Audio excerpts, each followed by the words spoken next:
Morning, my fabulous 81, and welcome to another episode of Lindsay's Library. So, today I'm going to be reading chapter 28 and 29 of Maniac Magee, written by Jerry Spinelli. And yeah, it's a little stuffy, so there's that. And I'm in season 1, so just gotta bear with me. The first, chapter 28. The first book Grayson read cover to cover was The Little Engine That Could.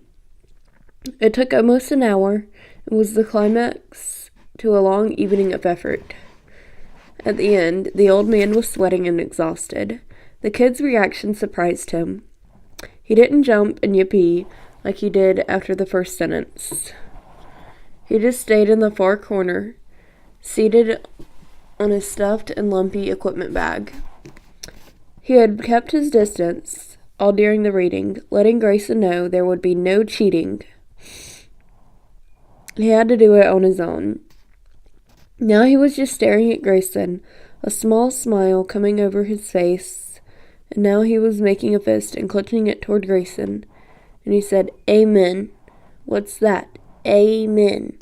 "What's that for? Who prayed?" "I learned it in church. In the church I used to go to. You don't have to wait for a prayer. You say it when somebody says something or does something you really like." He hopped off the bag, thrust both hands to the ceiling, and shouted, "Amen." And suddenly the kid was hugging him, squeezing with a power you never suspected was in that little body, unless you had seen him pole a baseball almost to the trees in dead center field. "Okay," said Maniac, clapping his hands. What'll be? "I'll be the cook, whatever you want." Maniac had a toaster oven now. Compliments of his whiskered friend. In fact, little by little, Grayson had brought him a lot of things: a chest of drawers for his clothes, a space heater, a 2-foot refrigerator, hundreds of paper dishes and plastic utensils, blankets, a mat to sleep on.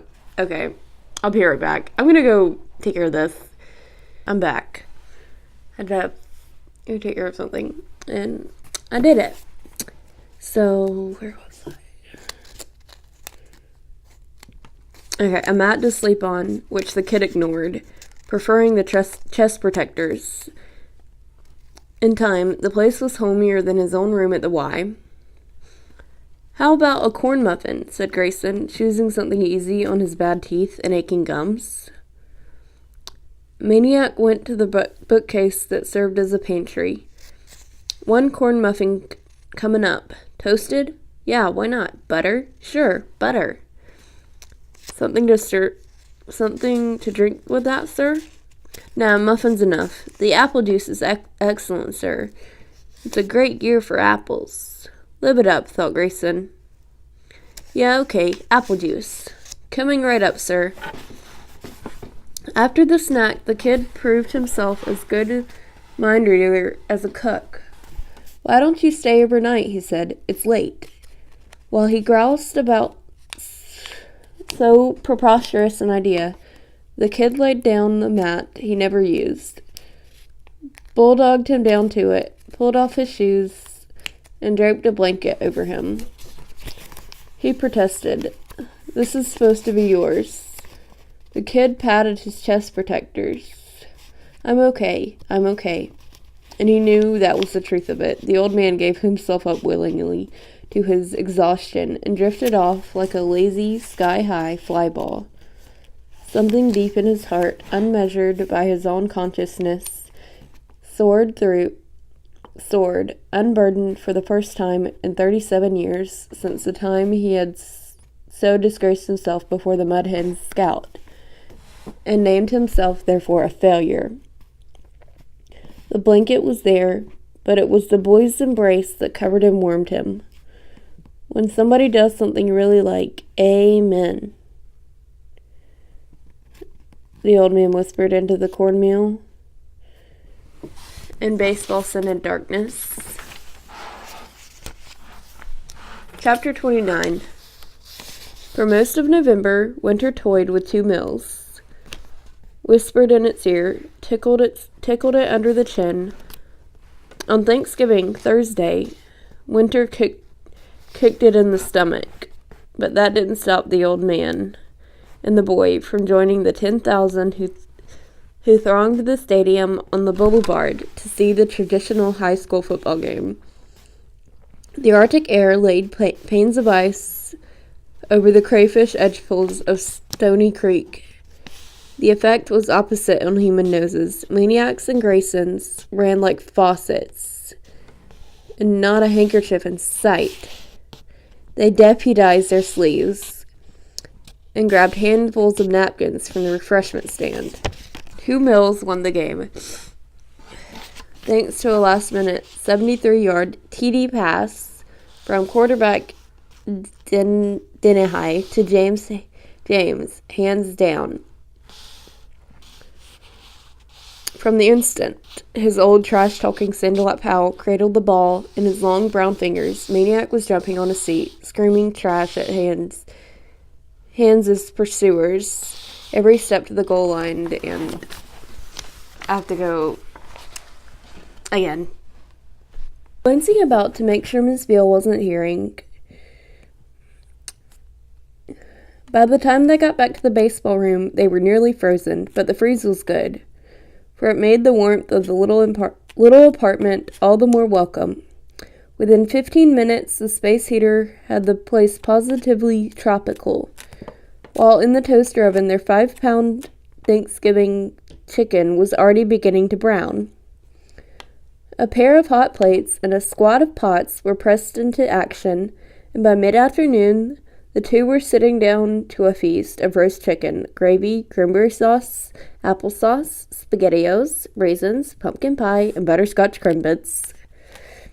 Maniac thought of Thanksgivings past, of sitting around a joyless table, his aunt and uncle as silent and lifeless as the mammoth bird they gnawed on. He said this grace: Dear God, we want to take this opportunity to thank you for the best Thanksgiving dinner we ever had. Well, I ever had. I guess I shouldn't speak for my great friend Grayson. He peeked across the table. Grayson, he whispered, is this your best one too? The old man opened one eye. He shrugged. Don't know. Ain't tasted it yet. Maniac glared, rolled his eyes upward, hissed, Grayson. The old man flinched. Yeah, he squinted one-eyed at the chicken. Yeah, I guess it is. The best, Maniac prompted. The best, Maniac went on. And we want to thank you for this warm house and for our own little family here and for Grayson learning to read. He's already read 13 books, and I'm sure you already know. As I'm sure you already know. And one more thing. If you could find some way to let the Veal family know I'm wishing them a happy Thanksgiving, I'd really appreciate it. They're the ones on 728 Sycamore Street. In case there's any other Veals around. Amen. Amen, said Grayson. They stuffed themselves silly, then collapsed and listened to polka music. Grayson had brought over a record player a week before, along with his entire music collection, 31 polka records. Grayson loved polkas.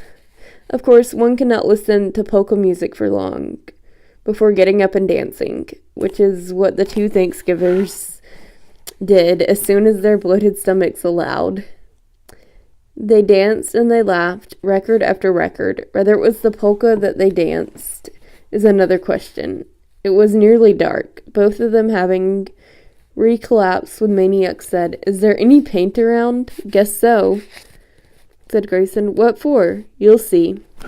Can you get some? And a brush? The old man dragged himself up. What color? How about black? 5 minutes later, the old man was back. Got brown. That do? Fine, said Maniac. He opened the can, stirred the paint, put a jacket on, rubbed the brush, and went outside. Grayson followed. He watched the kid paint on the outside of the door in careful strokes. 101. Maniac stepped back, admiring his work. 101, he proclaimed. 101 Bandshell Boulevard.